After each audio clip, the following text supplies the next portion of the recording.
Minister. Nice to meet you. Welcome. Thank you, sir. Mrs. Chet. First Secretary. Excellency, I bid you welcome to Antigua and Barbuda. Thank you so much, Honorable Minister. For me, it's always a pleasure to welcome a visiting diplomat, but more so a diplomat of my own. Right. You know, it's been a while since our two countries established relations, 1983. Right. And truth be told, I think we can consider it being a lukewarm relationship. We meet each year at United Nations, Yeah. and every now and again we exchange a note. But I think the reality is that Africa and the Caribbean now realize the importance of synergizing our relations and recapturing our own identity. And so this morning your presence here is not just symbolic, it is quite a statement following up on the just concluded AU CARICOM Summit. And so I bid you welcome, you, your dear wife and your member of staff. With me this morning I have Permanent Secretary in the Ministry of Foreign Affairs and the Director General of Foreign Affairs. I want through you to place on record to your government our profound appreciation for your appointment.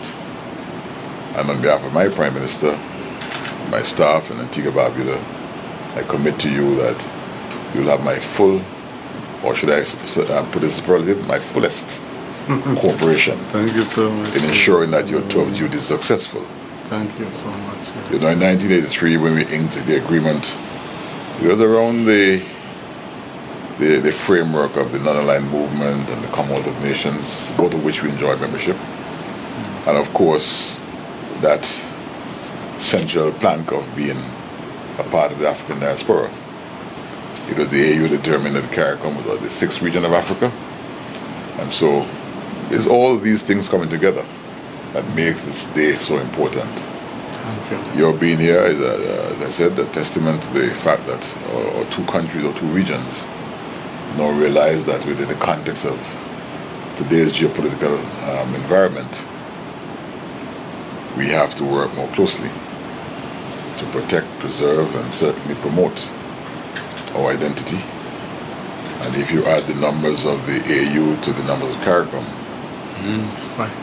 we are quite a formidable force. Absolutely. And so we can influence global decisions, which is again why I want to place on record there's this deep feeling of appreciation for your being here this morning. The relations which date back to post-independence for Zambia with your President Kenneth Kaunda. In the first instance, would have recognized the larger Caribbean countries. But then, over time, Antigua Barbuda and the rest of the region would have found a place on your country's agenda. I think today we have come full circle.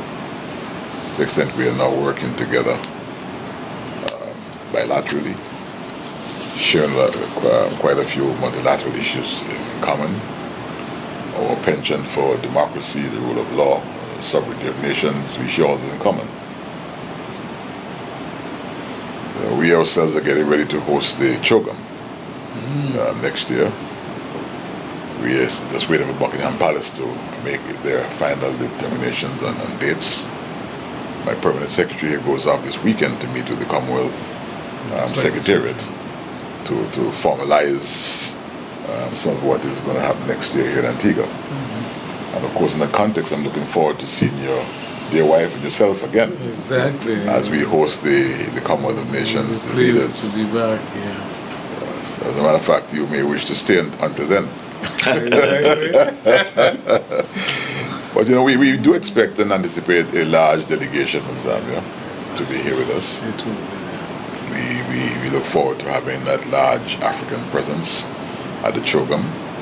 It will be perhaps the first occasion to show the unity that we're now promoting coming out of the AU CARICOM Summit. Will happen in New York later this month, first occasion. But I think in a real way, the real opportunity comes next year at Chogam, when Africa and the Caribbean can really lock horns and from policy perspective levels influence the direction of the Commonwealth. So as we work to those key dates of UNGA in another week and the Commonwealth in another year, I think we can start the conversation. How do we build relations between Antigua, Barbuda and Zambia in areas of trade? How do we build relations in terms of the Africa-Caribbean connect in education? How do we look to improve the air connectivity? I know in Addis there was quite a bit of discussion about almost immediately open up the air connectivity between our two areas, the motherland and the diaspora. And so I think this appointment of yours by your country to Antigua Barbuda allows for a very direct conversation, because that is what's needed now. We need to build on the Addis agenda and really start move the needle, so to speak.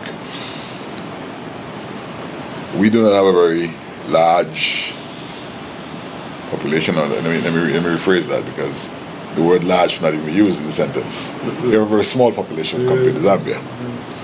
And so our ambitions may not quite be the same in terms of the population size, but I can assure you that our ambition is as large where the quality of life for people is concerned. And so we would like to build strong platforms in ICTs, like to build strong platforms in energy and tourism, certainly cultural exchanges. So again, this morning, I think you're being welcome to Antigua Barbuda is a timely exercise, and one which, again, I want to commit myself as Foreign Minister to ensure that we are successful. The time has come.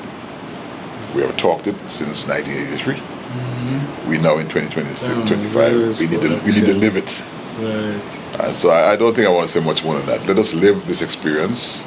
We owe it to generations of Africans and African descendants, unborn even, to reconnect and to claim more rightful global space and place. We have given so much to human civilization. We have much more to give. Absolutely. But giving to global civilization and development requires that level of cooperation and development between ourselves. That's the bridge that today we recommit to. So I bid you welcome again to St. John's. Thank you. I'm here looking at the official structure, and I'm seeing all kinds of people I know. Thank you very much, Honorable Minister. Well, Honorable Minister, I would like, on behalf of my delegation, to thank you most sincerely for receiving us this morning and for congratulating me on my appointment as High Commissioner to Antigua and Barbuda. We are extremely excited to be here this morning and to have met the Honorable Prime Minister, to whom I presented my letters of credence and those of recall from my predecessor.